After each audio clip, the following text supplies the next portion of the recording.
Hello everybody and welcome to your English class. This is a class designed for second grade. I am Miss Avila and I'm going to be your teacher this week. But before we start, let's move a little bit. I invite you to visit Kids Songs by the Learning Station.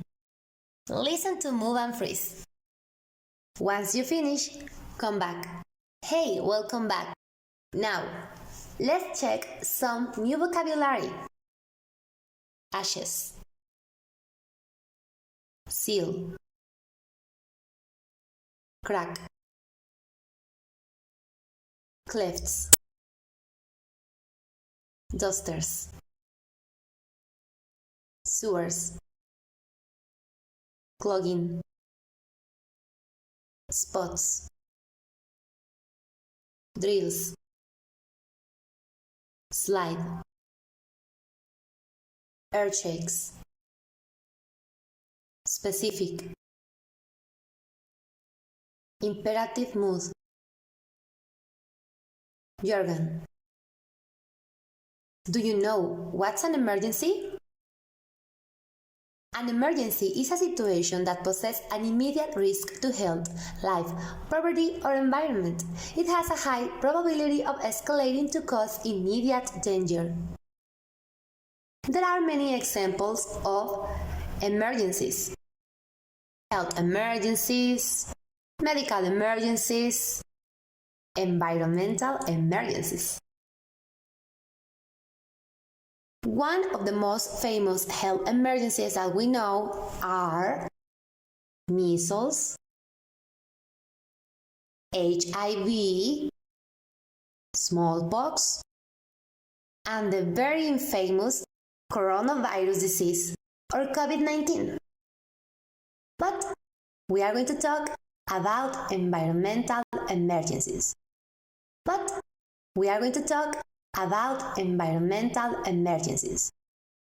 Can you give me some examples of environmental emergencies? Well, drought, hurricane, eruption, flood, chemical contamination, avalanche, earthquake, wildfire, landslide, tsunami, ashfall, tornado, nuclear explosion, and ironfall. All of those are environmental emergencies. Now, you have 1 minute to explain the natural disasters in the pictures with your own words. You can use your notebook, a pen, or a pencil. Now, check your answers and compare. Are they similar?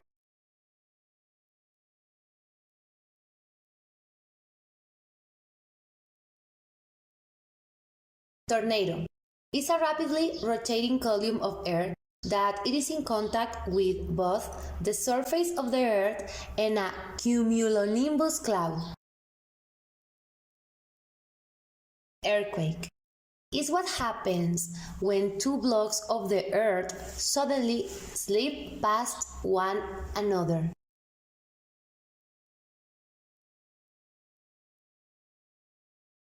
Wildfire is an uncontrolled fire in an area of combustible vegetation occurring in rural areas. Tsunami is a series of waves caused by earthquakes or undersea volcanic eruptions. Did you compare with your own answers? Are they similar? If not, complement your answers.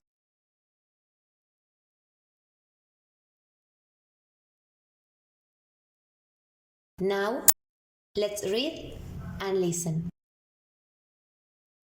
Popocatépetl volcano.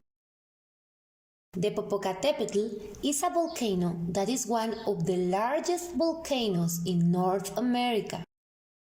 It is located in the middle of this country, between the states of Mexico, Puebla, and Morelos, close to Mexico City.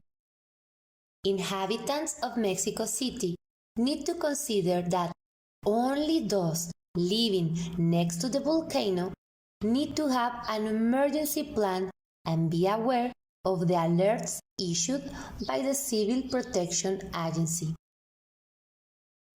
If ashes were to fall in Mexico City, the recommendations are: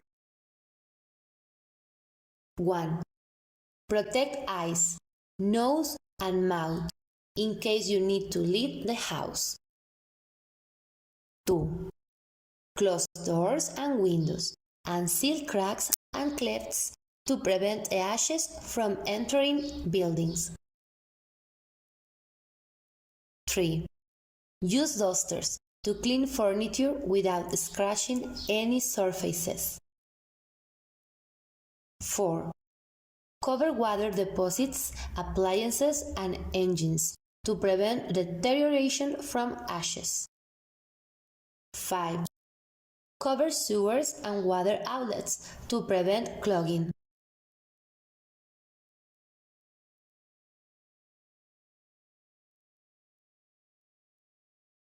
Analyze the next questions. What kind of information does the text give? What is its purpose? Now let's continue with the reading. Pay specific attention in the words in red. Before, during, and after an earthquake. Firstly, talk to your family and agree to stay in one same room, inside or stay outside. If it is required, do so calmly and in orderly manner, following instructions from authorities. Secondly, pay attention during evacuation drills, which are commonplace in this city. Identify the most solid, safest spots in the building, main exits, and emergency exits. Next, go to the safest spot previously identified. If you are at your house or at ground level, leave the building and go to open space. On your way out, cover your head with your hands and stay away from objects that could slide, fall, or break. Do not use elevators. Earthquakes usually last a few seconds. After strong earthquakes, usually less intense earthshakes can be felt. Stay away from damaged buildings and deteriorated areas. Finally, call for help if needed and use the phone only for emergencies. Turn the radio on to get information and see whether any area in the city has been affected. Now, answer the next questions. What is the text about? Is this information important? Why? Have you ever been in a situation like this? Do you think it is a risky situation? Why? Do you know the meaning of the words in red? What do they do in the text?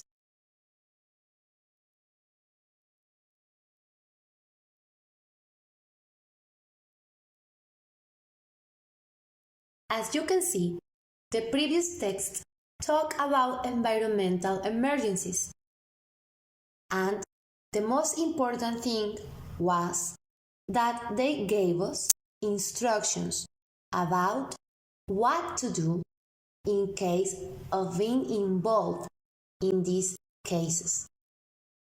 Now we are going to continue. Revising and selecting instruction manuals. What are instructions? An instruction is something that someone tells you to do.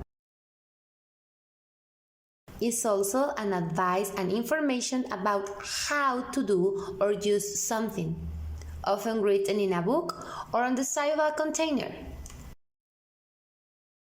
The instruction also teaches a particular skill or subject. Why are instructions important? Well, because instructions tell you how to do something, so you can keep safe, especially in environmental emergencies. Now, let's review some of the main points about instructions. We have a checklist for writing instructions. Number 1. Use short sentences and short paragraphs. Number 2. Arrange your points in logical order. Number 3.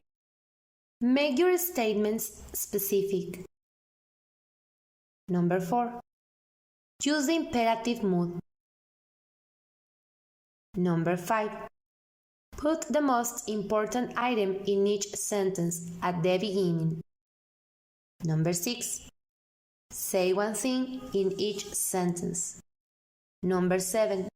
Choose your words carefully, avoiding jargon and technical terms if you can. Number 8. Give an example or an analogy if you think a statement may puzzle a reader. Number 9. Check your completed draft for logic of presentation. Number 10. Don't omit steps or take shortcuts.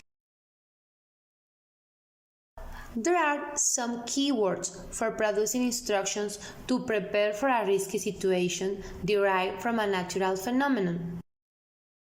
Use words like firstly, secondly, thirdly, next, after, finally, to indicate the order in which the instructions must be followed. Example: firstly, talk to your family. Secondly, pay attention during evacuation drills. Finally, call for help.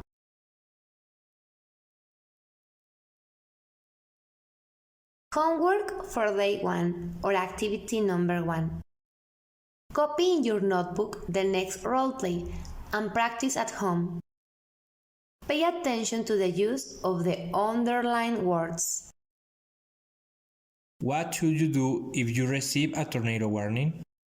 First, listen to local news to stay informed about watches and warnings.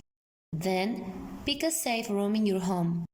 This should be a basement or an interior room on the lowest floor with no windows.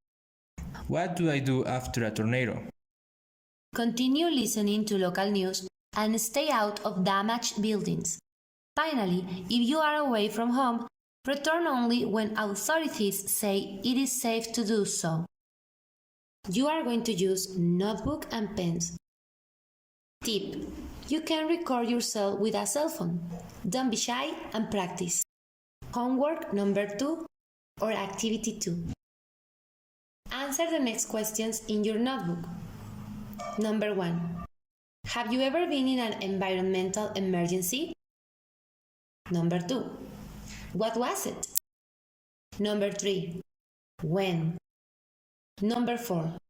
What did you do? Materials: notebook and pens. Check a dictionary or internet if necessary. Homework for day 3 or activity number 3. Write a brief and summarized instruction manual with pictures of the steps to follow in the emergency situation that we are currently living with COVID-19. You can give instructions about the security measures. Example: how to do shopping, how to wash your hands, how to sneeze. Choose only one. Use the checklist for writing instructions. and the words for transitions. Also, remember not to use the 10 points, but to be very clear with the information. Materials: cardboard, paper, pencil, pens, colors, markers, etc. Tip: you can also use cuts if you don't want to draw. Thank you for watching. Bye, and remember, wash your hands.